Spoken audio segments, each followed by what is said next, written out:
तो आज हम लोग डिस्कस करने चल रहे हैं कंसंट्रेशन टर्म्स। तो हम समझेंगे कि हम आखिर जब भी कंसंट्रेशन टर्म्स पे क्वेश्चंस का आपको आंसर सब्जेक्टिव लिखना है तो हम कैसे लिखेंगे और उसमें क्या क्या होना चाहिए ताकि उसमें मार्क्स हमें अच्छा आ सकता है। तो ये सारी बातों को हम लोग डिस्कस करेंगे। तो आज के वीडियो में हम लोग पढ़ेंगे मोलारिटी एंड मोलालिटी के बारे में कि अगर आपको मोलारिटी के बारे में पूछा जाए, मोलालिटी के बारे में पूछा जाए तो कैसे डिफाइन करेंगे। ये सारी बातों को हम इस वीडियो में डिस्कस करेंगे। तो चलिए स्टार्ट करते हैं। तो अगर आपको क्वेश्चन आए कि आप मोलारिटी को डिफाइन करिए तो हम कैसे डिफाइन करेंगे और इसमें हमको क्या क्या लिखना है। तो चलिए सबसे पहले तो आपको इसके बारे में लिखना पड़ेगा कि इसको हम लोग रिप्रेजेंट कैसे करते हैं। तो आपको लिखना पड़ेगा कि जो मोलारिटी होता है, molarity is represented bye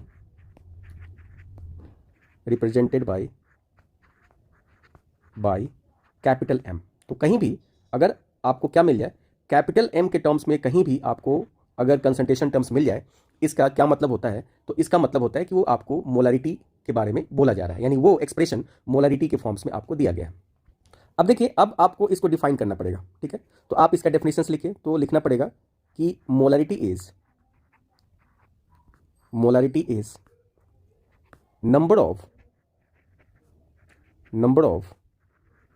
moles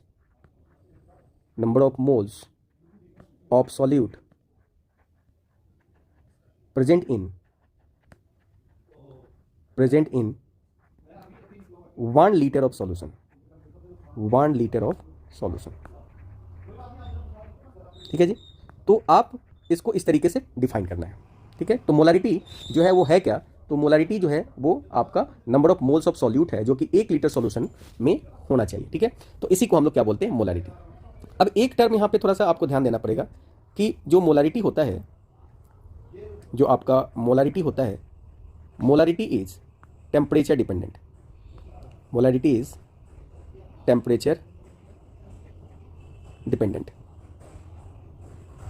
dependent, ठीक है। तो ये पॉइंट आपको लिखना है। टेम्परेचर डिपेंडेंट का मतलब होता है कि टेम्परेचर चेंज होने से मोलारिटी का वैल्यू चेंज हो सकता है, क्योंकि यहाँ वॉल्यूम टर्म आता है और वॉल्यूम टर्म और टेम्परेचर में रिलेशन होता है। इसलिए जब आप टेम्परेचर्स को बढ़ाइएगा, ठीक है, तो वैसे केस में मोलारिटी का वैल्यू आपका चेंज होगा, घटाइएगा तब भी आपका मोलारिटी का वैल्यू चेंज होगा।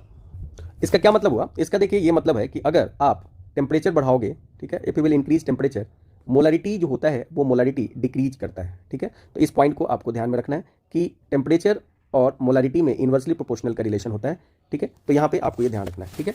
अब देखिए, अब अपने को क्या करना है, अब इसका फॉर्मूला लिखना है।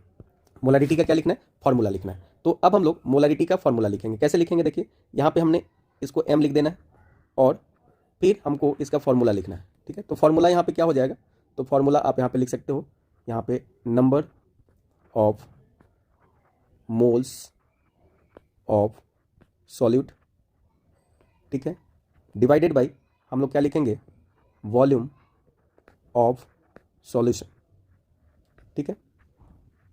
और ये वॉल्यूम सॉल्यूशन जो होगा वो किस में होगा, लीटर में होगा, ठीक है।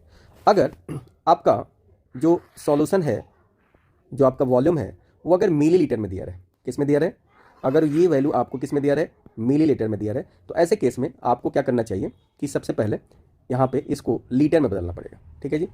तो इसको लीटर में बदलने के लिए आपको क्या करना पड़ेगा वो देख लीजिए। तो देखिए, मैं इसको अगर मिलीलीटर में ले रहा हूँ, ये हमारा किस में हो गया जी, मिलीलीटर में हो गया। तो अब आप इसको मल्टीप्लाई कर दोगे कितना से, 1000 से, ठीक। तो ये केस हो गया। अब देखिए, अगर आप मोल को बदलना चाहते हो तो मोल को आप ऐसे भी लिख सकते हो।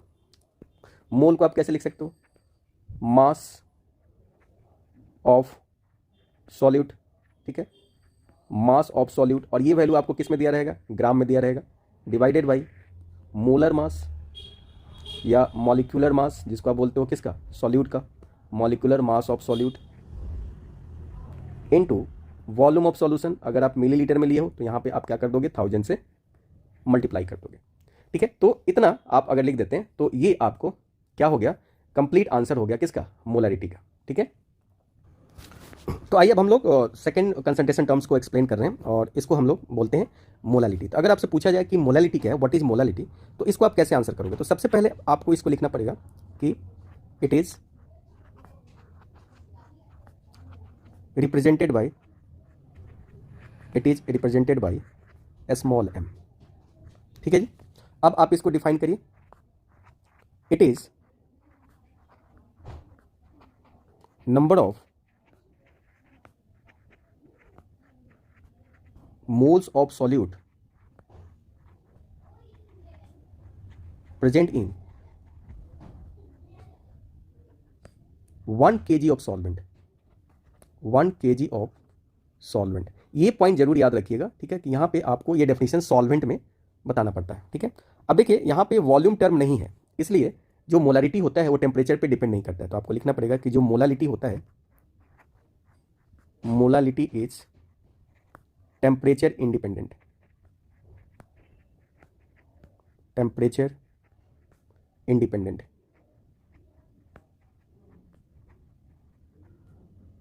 ठीक है। तो यहाँ पे अगर आप टेम्परेचर चेंज करते हैं तो मोलालिटी पे उसका कोई इफेक्ट नहीं होता है, ये पॉइंट को ध्यान में रखना है। अब हम लोग को क्या लिखना है, इसका फॉर्मूला लिखना है। तो फॉर्मूला लिखने के लिए आप क्या लिखिएगा, स्मॉल m, और इसको आप लिखिएगा कैसे, तो इसके लिए आपको यहाँ पे लिखना पड़ेगा number of moles of solute divided by mass of solvent in kg, ठीक है। अच्छा, अगर मान लीजिए कि अगर आपको ये वैल्यू किस में दिया हो, ग्राम में दिया हो, kg की जगह ग्राम हो, तो आप उसको kg में बदलिएगा। वैसे केस में आप कैसे लिख सकते हो, number of moles of solute divided by mass of solvent, और ये अगर आपको ग्राम में दिया जाए तो आप 1000 से यहाँ मल्टीप्लाई करेंगे। अब आप यहाँ पे क्या कर सकते हैं, आप यहाँ मोल को बदल सकते हैं, ठीक है। तो मोल को आप क्या लिख सकते हो, mass of solute divided by molar mass of solute into mass of solvent, mass of solvent, और अगर ये मास ऑफ सॉल्वेंट ग्राम में है तो ऊपर आपको 1000 से क्या करना पड़ेगा, मल्टीप्लाई करना पड़ेगा। तो आप इस तरीके से ये क्वेश्चन आंसर कर सकते हैं, ठीक है। तो हमने आज के इस वीडियो में क्या डिस्कस किया, मोलारिटी को डिस्कस किया, और फिर हमने किसको डिस्कस किया, मोलालिटी को डिस्कस किया। Okay, thank you.